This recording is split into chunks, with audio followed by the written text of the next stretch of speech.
Superheroes and animation go together like, well, Batman and Robin. Surely the finest example of cartoon capers is the 1990s incarnation of Batman the Animated Series. With Kevin Conroy providing the definitive voice of the Caped Crusader and Mark Hamill as the Joker, this was pretty much every Bat fan's dream come true. It was filled with gritty, grown-up storylines and balanced with a careful animation style that showed real love for the source material. It takes a great deal for a cartoon to appease fans both young and old, but Batman the Animated Series utterly nailed it. And today I'm going to list some of the best tales told in the runtime, as not only a good starting point for those who've never tuned in, but for those like me who love this series. With this in mind, I'm Jules for Whatculture.com, and these are the 10 best Batman the Animated Series episodes. Number 10. Robin's Reckoning, Parts 1 and 2. Despite what you might think when first viewing the animation, the show isn't all about smashing up baddies. It's actually a character study in what makes Bruce Wayne tick, and one of the most impactful figures in his life is Dick Grayson. Robin's Reckoning is a fantastic example of that now staple of the superhero genre, the origin story. And this rich, multi-layered plot delves into how Robin came to be. Giving this highly emotional story a double episode gives the subject matter the treatment it deserves, and allowed the writers the space and time to explore Dick and Bruce's complicated and often combative relationship in full. It's very dark in places, as you'd expect, but takes extra time to focus on the mob within Gotham and their very seedy antics. It kind of acts as a shot of realism in a world full of costumed heroes and villains.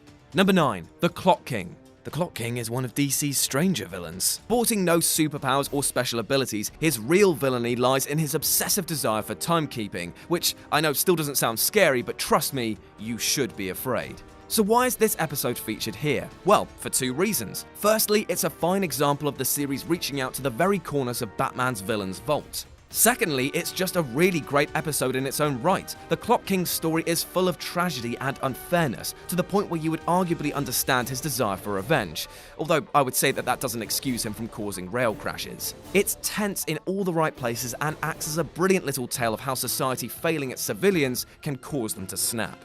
Number 8. Harley and Ivy. It's Thelma and Louise meets Bonnie and Clyde with two of the most popular female villains in Batman's gallery. What's not to love? It's a comic story that, as per usual, is tinged with sadness, what with Harley's abuse at the hands of the Joker being the catalyst for her to leave and team up with the vine-loving vixen Ivy. Of course, things don't end well for the pair, but it's a fantastic journey and one that balances action and comedy very well. This episode goes to show that simple stories, if done well, can be seen as a classic.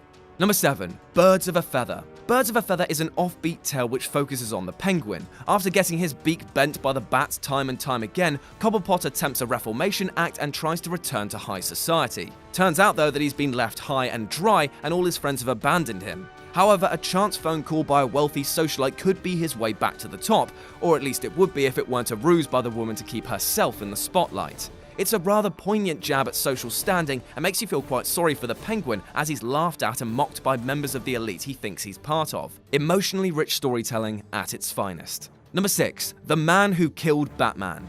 This episode begins with the unthinkable, that Batman has been defeated. And which of his vast rogues gallery has claimed his life? The Joker? Two-Face? The Ten-Eyed Man? Surprisingly none of these, as it was actually Sid, the Squid, a bumbling mob goon who through sheer stupidity seems to have killed the world's greatest detective. As the episode progresses, the underworld doesn't know what to do with itself, with the Joker holding a fake funeral complete with kazoos and gangs of thugs attempting to beat up Sid. For a long while, it does actually appear that Batman is no more, but eventually he does step in, saves Sidney from another mob boss, and explains he was laying low in order to catch out the higher-ups of a drug ring. Sid is then sent to jail, but because of the rumor that he almost killed the Bat, is lauded as a hero and becomes the powerful figure he always wanted to be.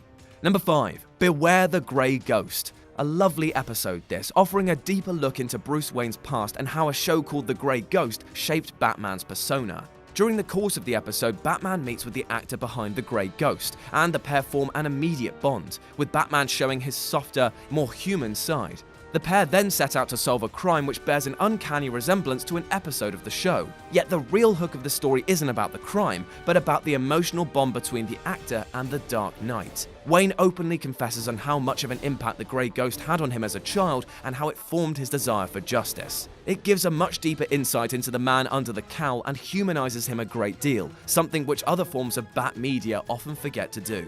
Number 4. If you're so smart, why aren't you rich? This episode is ambitious, thrilling, and fun in equal measures, harking back in many respects to the spirit of the 60s television series with an over-the-top, scheming villain at its heart. Edward Nygma is furious with his boss, Daniel Mockridge, after having swindled him out of royalties for a computer game that he designed, Riddle of the Minotaur. Mockridge then makes the mistake of making fun of Nygma and the further error of firing him. Spin on 2 years later and Nygma is back, only this time he's wearing green.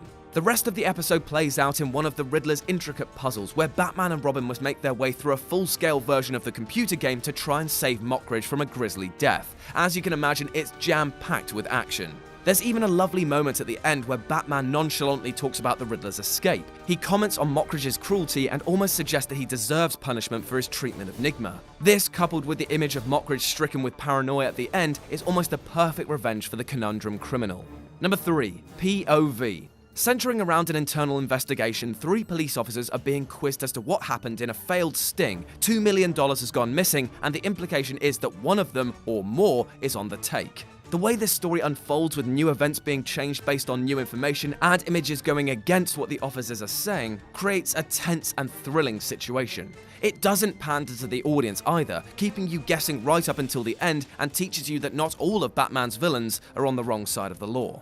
Number 2. Heart of Ice. In Heart of Ice, we learn that not only does Victor Fries have one of the most gut-wrenching origin stories in Batman villain history, he's also one of Batman's most dangerous foes. Heart of Ice is recognized as one of the series' very best episodes, chiefly because it has a plot to die for, one that would even be used as the basis for later incarnations of Mr. Freeze in other media.